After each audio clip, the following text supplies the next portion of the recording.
Bismillahirrahmanirrahim. Assalamu alaikum dear students. Today my lecture is on Fourier sine and Fourier cosine. जैसा कि previous video में हमने Fourier series को define किया था इन पर्टिकुलर इंटरवल्स में भी और इन जर्नल इंटरवल्स में भी, उसी तरीके से अब हम Fourier sine and Fourier cosines को डिफ़ाइन करेंगे। जैसा कि हम जानते हैं कि हमारे पास जो साइन फंक्शन होता है वो ऑड फंक्शन होता है और जो कोसाइन फंक्शन होता है वो इवन फंक्शन होता है। अब फोरियर सीरीज़ में जो साइन के साथ कोफिशेंट होता है, आइलर कोफिशेंट्स, वो बी एन है। तो इसका मतलब है जो हमारे पास साइन ऑड फंक्शन है तो ऑड एक्सटेंशन के अंदर हमारे पास जब फोरियर साइन हम बनाएंगे तो उसमें just b n non zero होगा, बाकी उसमें ए नॉट और ए एन हम कंसीडर नहीं करेंगे।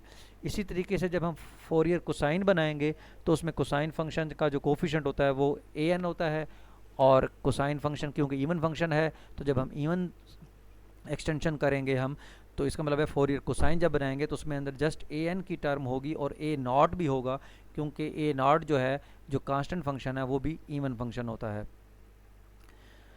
अब हम देखते हैं Fourier sine series. Let F be a function defined for interval 0 to p। To find a Fourier sine series of f, we extend f as an odd function called odd extension of f. The odd extension of f is defined for -p to p। अब इसमें हमारे पास जो function Fourier sine series बनेगी तो उसमें जो हम series consider करेंगे वो एफ एक्स कौन सी लेंगे, उसके अंदर ए नॉट भी नहीं होगा और ए एन भी नहीं होगा।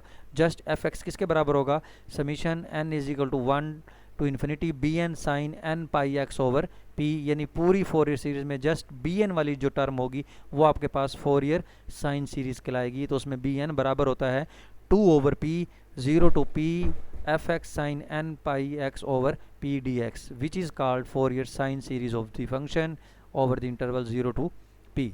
Similarly, Fourier cosine series. Let f be the function defined for the interval 0 to p. To find a Fourier cosine series of f, we extend f as an even function called even extension. So the even extension of f is defined for -p to p is, तो इसमें हम ज़ाहिर बात है क्योंकि even function ले रहे हैं तो इवन फंक्शन कोसाइन भी इवन फंक्शन है और कांस्टेंट फंक्शन जो है वो भी इवन है, तो इसमें लिए ए नॉट वाली टर्म भी इसमें इन्वॉल्व होगी और कोसाइन वाली टर्म भी शामिल होगी, यानी ए एन वाली। तो हमारे पास जो सीरीज़ बनेगी फोरियर कोसाइन तो वो बनेगी f x which is equal to 1/2 a naught plus summation n is equal to 1 to infinity a n cosine N pi x over p, where इसमें ए एन जो होगा वो बनेगा 2 over p 0 to p F X cosine N pi x over P D x. तो which is called हमारे पास Fourier cosine series of the function over the interval 0 to p। अब हम इसकी एग्जांपल देखते हैं। Let F be the function defined by F x which is equal to 0 to π/2 और 1 value है जब π/2 से लेकर पाई तक।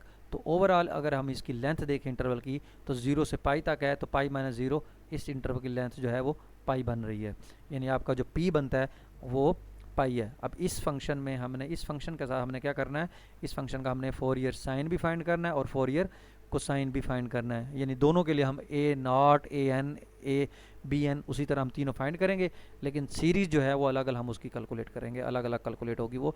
तो हम पहले बी एन कैलकुलेट करते हैं, तो बी एन का फार्मूला होता है 2 over p। तो 2 over p में ज़ाहिर बात है क्योंकि p आपका पाई है तो ये हो जाएगा 2 over पाई 0 to पाई आपका इंटरवल गिवन है function sine N x d x. तो 2 over पाई क्योंकि अब आपका 0 to पाई है तो इसमें पार्टीशन हुई है 0 to π/2 से पाई। अब 0 से π/2 जो है उस पर तो फंक्शन वैल्यू ही 0 है, इसलिए हम π/2 से पाई ही इंटरवल लिया करेंगे क्योंकि उसमें वैल्यू नॉन ज़ीरो है। तो 0 से पाई में जब ब्रेक हुई तो वो π/2 से पाई वाला हमने पार्ट ले लिया और बाकी पार्ट 0 हो गया, और फंक्शन वैल्यू क्योंकि 1 है तो हमारे पास साइन एन एक्स बचेगा डी एक्स। तो इसको जब हमने साइन एन एक्स को इंटीग्रेट किया तो वो माइनस को sine N X over N आ गया। तो जब फंडामेंटल थ्योरम लगाएंगे तो हम पहले पाई पुट करेंगे तो कोसाइन एन पाई आ जाएगा माइनस कोसाइन एन π/2 आ जाएगा। तो जब हम उसको सॉल्व करेंगे क्योंकि एन हमारे पास क्योंकि एन पे कोई कंडीशन नहीं है, एन अगर हम क्योंकि अगर आप इसको वैसे इंटीग्रेट करके फंडामेंटल लॉ लगा दें तब भी सॉल्व हो जाएगा। अगर ज़रूरी नहीं है कि अगर हम उसको एन को ऑड लेके चेक करें तो ऑड लेने के लिए फिर आपको एन को 2k - 1 पुट करना पड़ेगा। अगर ये प्रोसेस नहीं भी करना देन भी ये सॉल्व हो जाता है। तो इन्होंने पुट करके किया हुआ है n is equal to 2k - 1 तो n is equal to 2k-1 put किया उन्होंने, तो bn की वैल्यू आई -2/पाई cosine 2k-1 pi minus cosine 2k-1 pi by 2। तो कोसाइन 2k-1 पाई यानी कोसाइन के ऑड मल्टीपल ऑफ पाई पर हमारे पास जो वैल्यूज़ होती है वो -1 होती है, और हमारे पास पाई बाय 2 के ऑड मल्टीपल पर कोसाइन की वैल्यू जो होती है वो 0 होती है। यानी 90 के जितने भी मल्टीपल्स हों, चाहे वो इवन हो चाहे वो ऑड हो, उस पर कोसाइन हमेशा 0 होता है, इसलिए वो 0 हो गया, तो 2/n पाई आ गया। अगर ये हम पुट ना भी करें n is equal to 2k-1, हम उसको डायरेक्ट इंटीग्रेशन ले के फंडामेंटल लॉ लगाएं, तो उसके दो केस बनेंगे, इवन के लिए अलग, ऑड के लिए अलग। तो ऑड पर वैल्यू कैलकुलेट होगी, इवन पर वैल्यू 0 हो जाएगी। इस वजह से उन्होंने जो केस बनाया वो ऑड का ही बना दिया। तो आपके पास -2k-1 की पहले केस बनाया। तो इसी तरीके से उन्होंने अब इवन का केस बनाया, तो इवन के लिए भी n को 2k पुट किया है। तो n को जब 2k पुट किया तो कोसाइन 2k पाई आ गया, तो हमारे पास इसकी वैल्यू 1 होती है, तो कोसाइन k पाई -1 की पावर पाई है। तो इसमें देखें अब इवन के अलग केस बनेंगे, ऑड के अलग केस बनेंगे, क्योंकि इवन के लिए हमारे पास -1 की पावर k जो है वो 1 होगा, यानी b2k यानी 0 हो जाएगा।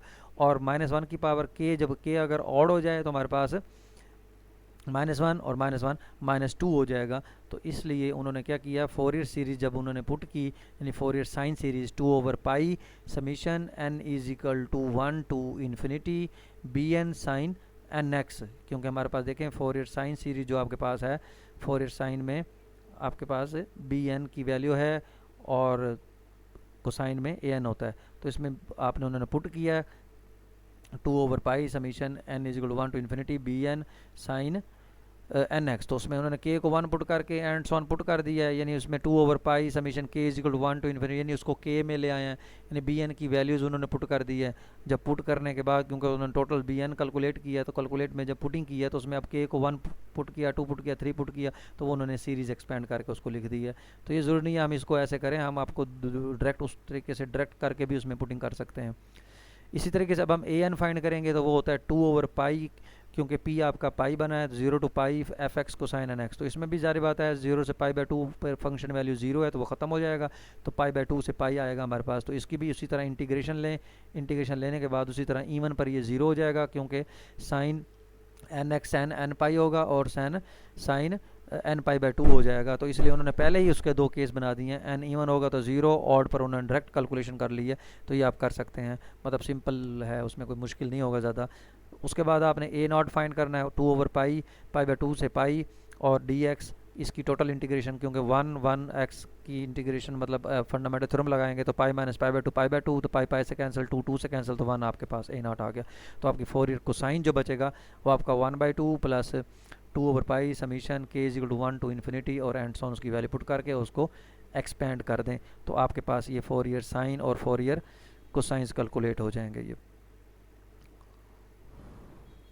क्योंकि इसमें भी देखें ना, यहाँ भी 2/पाई है a0 में, और उसमें क्योंकि इसमें भी आपके पास कैलकुलेट हो रहा है, इसमें ये देखें ये 2/पाई an के अंदर भी 2/पाई है और bn के अंदर भी 2/पाई है, इसलिए उन्होंने 2/पाई को जो है ना वो बाहर पहले लिख दी है, सिर्फ अंदर उसकी वैल्यूज़ लिखी है, तो उसको उसके बाद एक्सपेंड कर दिया, तो ये आपके पास फोरियर साइन और फोरियर साइन कैलकुलेट हो जाएगी।